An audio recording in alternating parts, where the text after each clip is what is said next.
Assalamualaikum warahmatullahi wabarakatuh. Perkenalkan, nama saya Rizdayanti Idris, kelas manajemen keuangan A, angkatan 2018, jurusan manajemen Fakultas Ekonomi Universitas Negeri Makassar. Baiklah, saya akan menjelaskan materi tentang manajemen keuangan internasional. Pertama, manajemen keuangan internasional adalah perencanaan, pengorganisasian, pengendalian keuangan perusahaan multinasional atau multinational corporation yang biasa disebut dengan MNC. Perusahaan multinasional adalah perusahaan yang beroperasi di seluruh dunia. Mereka adalah perusahaan-perusahaan besar yang dimiliki oleh kaum kapitalis global yang pusatnya di Kanada, Amerika Serikat, Jepang, Jerman, Italia, Prancis, dan Inggris. Tujuan utama manajemen keuangan internasional adalah memaksimalkan nilai perusahaan. Nilai saham meliputi manfaat dan nilai saham perusahaan MNC. Keuangan internasional sendiri itu penting bagi, pertama, ekspansi perusahaan multinasional atau MNC ke negara-negara yang sedang berkembang atau NSB. Kedua, ekspansi ideologi globalisasi, dan terakhir ketiga, perdagangan internasional yaitu ekspor impor, di mana kehadiran MNC sangat diharapkan. Selanjutnya, lembaga keuangan internasional atau LKI. Pertama ada World Bank yang beroperasi pada 25 Juni 1946. Bank Dunia atau World Bank adalah intergovernmental yang mendasarkan pada pasar-pasar modal di dunia untuk sumber keuangannya. Tugas utama World Bank yaitu memberikan pinjaman untuk proyek-proyek produktif demi pertumbuhan ekonomi di negara-negara sedang berkembang yang menjadi anggotanya. Selanjutnya, International Monetary Fund yang beroperasi pada tahun 1990 atau yang sering disebut dengan IMF, merupakan sister agensi dari World Bank. IMF memfokuskan pada masalah moneter, sedangkan World Bank memfokuskan pada pembangunan ekonomi. Tujuan utama IMF yaitu meningkatkan kerjasama moneter internasional dan mengembangkan ekspansi. Ketiga, Eurobank. Eurobank adalah bank komersial yang memfokuskan pada kegiatannya di euro currency market, di mana euro currency disebut juga external money market, meliputi bank-bank yang menerima deposito dan memberikan pinjaman dalam valuta asing. Ciri khusus Eurobank dapat memberikan pinjaman dalam falas dengan bunga yang lebih rendah dan menerima deposito falas mana saja dengan bunga yang lebih tinggi. Keempat, The Asian Development Bank yang beroperasi pada tahun 1966. ADB merupakan lembaga pengembangan keuangan internasional yang melaksanakan penyaluran dana, mensupport investasi, dan memberikan technical asistensi pada negara-negara berkembang yang menjadi anggotanya. Fungsi ADB yaitu menyokong investasi modal pemerintah maupun swasta di wilayah Asia untuk tujuan pengembangan, menyehatkan perekonomian, dan meningkatkan ekspansi. Selanjutnya, pasar futures option. Pasar futures and option digunakan untuk mengantisipasi risiko falas yang diakibatkan oleh transaksi bisnis dan juga untuk tujuan spekulatif. Biasanya disebut sebagai surat berharga derivatif atau derivatif sekuritas. Surat berharga derivatif umumnya digunakan untuk melindungi investor dari risiko keuangan. Misalnya perusahaan makanan yang menggantungkan input dari pasar gandum dapat melindungi diri dari gejolak harga gandum, misalnya karena banjir, kekeringan yang menyebabkan harga gandum meningkat. Dengan membeli kontrak future itu bisa mengurangi dampaknya. Selanjutnya, pasar currency dan future. Pasar currency option, valuta atau currency option adalah tipe kontrak alternatif yang dapat dibeli atau dijual oleh para spekulan atau perusahaan-perusahaan. Opsi valuta yang disediakan ada 3, yaitu sejumlah bursa, kedua bank-bank komersial, ketiga perusahaan-perusahaan pialan.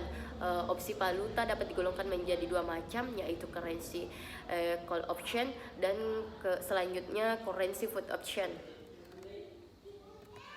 Selanjutnya, kelebihan dan kekurangan kontrak future.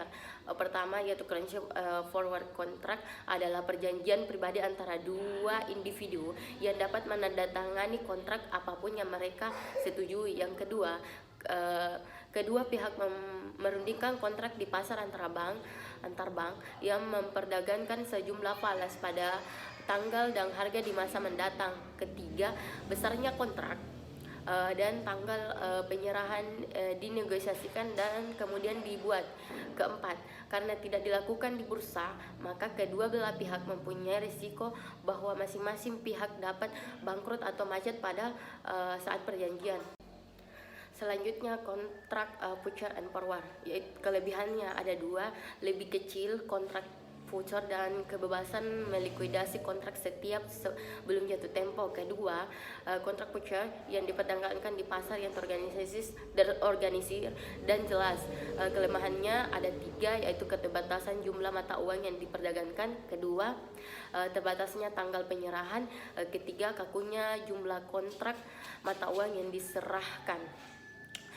Selanjutnya ada dua golongan opsi valuta. Pertama, currency call option adalah kontrak yang memberikan hak untuk membeli suatu valuta tertentu pada kurs atau harga tertentu selama periode waktu tertentu. Exercise price atau strike price adalah harga yang harus dibayarkan pemilik opsi pada saat ingin menggunakan hak membeli valuta. Selanjutnya, faktor-faktor yang mempengaruhi premium call option ada tiga. Pertama, kurs spot berjalan relatif terhadap strike price. Kedua, lamanya waktu sebelum tanggal jatuh tempo. Ketiga, variabilitas valuta. Yang kedua, currency put option adalah kontrak yang memberikan hak untuk menjual suatu valuta tertentu pada kurs tertentu atau harga tertentu atau strike price selama periode waktu tertentu. Pemilik currency put option diberikan hak untuk menjual suatu valuta dengan harga tertentu sepanjang periode waktu tertentu. Sama seperti call option, pemilik put option tidak wajib untuk menggunakan hak opsinya. Selanjutnya, forex quotation. Forex quotation adalah sistem penulisan yang menyatakan harga atau nilai suatu falas yang dinyatakan dengan falas lainnya. Penawaran jual atau silin atau beli yang biasa disebut as dinyatakan dalam nilai tukar atau kurs. Cara menyatakan nilai tukar ada dua, yaitu direct quotation adalah sistem yang menyatakan nilai mata uang suatu negara atau domestic currency yang diperlukan atau diperoleh untuk satu nilai falas atau foreign currency. Kedua, indirect quotation adalah sistem yang menyatakan nilai mata uang falas atau foreign currency yang diperlukan atau diperoleh untuk satu unit atau domestic currency. Selanjutnya, konsep waktu dalam transaksi. Waktu merupakan hal yang sangat penting dalam transaksi pada pasar uang karena menentukan harga dana atau value. Tanggal transaksi adalah tanggal yang disepakati dalam kontrak atau antara investor dan leader,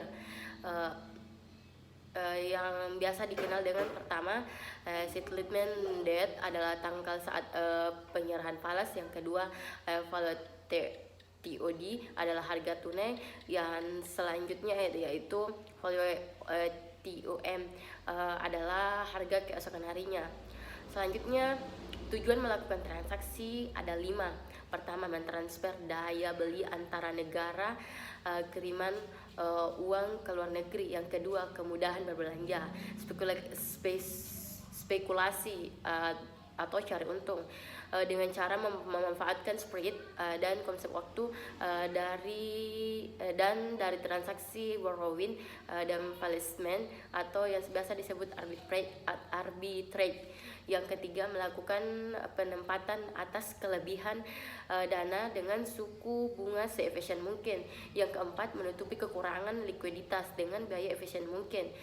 Yang selanjutnya, memelihara likuiditas seefisien mungkin dengan berpedoman pada reserved requirement.